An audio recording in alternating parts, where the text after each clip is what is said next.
प्रेम से बोलिए मंगलमय भगवान की जय। हे परीक्षित, कभी वे लीलाएं करती, कभी वह फिर वृक्ष लताओं से रो रो कर पूछने लगती और उन ब्रज वल्लभ के चरण चिन्हों के सहारे ढूंढती हुई गोपियां आगे बढ़ने लगी। एक स्थान पर उन्हें किसी किसी ब्रज युवतियों को चरण चिन्ह दृष्टि आए। उन चरण चिन्हों को देखकर वे डाह के कारण अति व्याकुल हो गई और परस्पर कहने लगी कि यह कौन बड़भागिनी गोपी है जिसे लेकर श्याम सुंदर एकांत में चले गए हैं।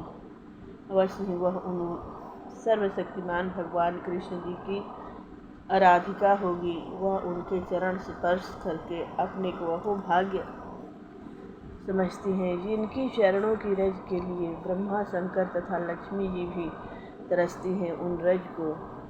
उस रज को उसने ही धारण किया होगा।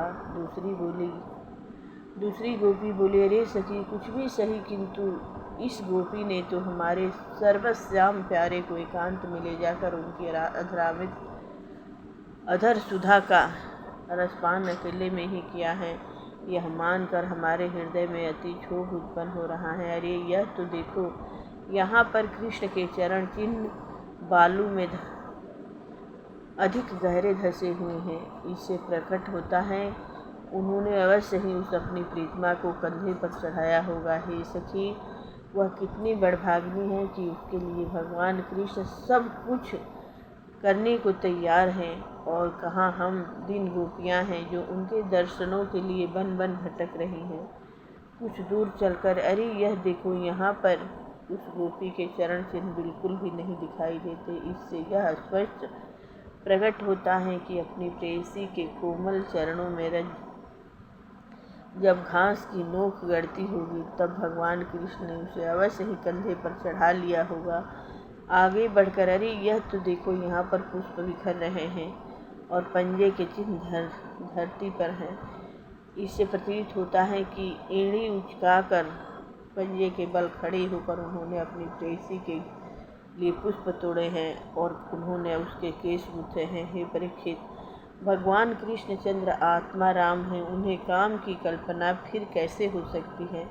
फिर भी उन्होंने उन कमनियों को प्रसन्न करने के लिए स्त्री प्रसवता आदि प्रकट करते हुए उन्होंने उन गोपियों के साथ अपनी योग माया का यह खेल रचा था। वे गोपियाँ इसी बात मतवाली सी होकर श्री कृष्णचंद्र के चरण चिन्हों को देखती हुई उन्हें खोजने लगी। उस गोपी राधिका को साथ लेकर वे चले गए थे। उस गोपी को अपने मन में बड़ा गर्व उत्पन्न हुआ कि मैं समस्त गोपियों में अति श्रेष्ठ हूँ। इसी कारण ब्रज बिहारी कृष्ण मुझे अधिक चाहते हैं, केवल मुझे ही आदर मान देते हैं। किंतु हे परीक्षित, वे तो ब्रह्मा शंकर आदि के भी गर्भ प्रहारी हैं। उन्हें यह बात कहाँ कब रुचने लगी। उस गोपी ने अपने प्यारे कृष्ण से कहा कि अब मेरे पैर चलते चलते थक गए हैं, मुझसे अब आगे नहीं चला जाता, इसलिए तुम जहाँ जाना चाहो मुझे अपने कंधे पर रख लो, ले चलो। अपनी प्यारी गोपी की यह बात सुनकर उन्होंने कहा, अच्छा, तुम मेरे कंधे पर चलो। जैसे ही वह गोपी उनके कंधे पर चढ़ी वैसे ही श्याम सुंदर अंतर्ध्यान हो गए और वह वहाँ भागी गोपी रोती हुई रह गई।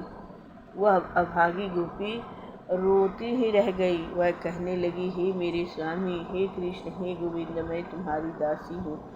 मेरे प्रिय, तुम मेरे जीवन धन हो, मेरा अपराध क्षमा करो। मेरे रमण, मैं तुम्हारे बिना जीवित नहीं रहूँगी, मुझे दर्शन दो, शीघ्र मेरे निकट आओ। मेरे प्यारे सखा, मुझे मत भूलो, मैं तुम्हारी दीन दासी हूँ। इस भांति वह गोपी अपने प्रीतम के वियोग में अचेत होकर पृथ्वी पर गिर पड़ी। जब वे अन्य गोपियाँ कृष्णचंद्र को खोजते खोजते उधर आई तब उन्होंने उस अचेत पड़ी हुई गोपी को जगाया। उस गोपी ने अपनी समस्त लीला तथा कुटिलता और श्री कृष्ण का अंतर्ध्यान होना आदि सभी बातें उन गोपियों को सुनाई। वे गोपियाँ सब मिलकर उनको अंधेरे वन घोर जंगल आदि में खोजने लगी। जब उन्हें भगवान कृष्ण कहीं नहीं मिले तब वे अति व्याकुल होकर यमुना जी के पावन पुलिन पर लौट कर आई और सब मिलकर उनके गुण का कीर्तन करने लगी। प्रेम से बोलिए मंगलमय भगवान की जय। जय जय बाल गोपाल की जय, राधे कृष्ण की जय, गोपी कृष्ण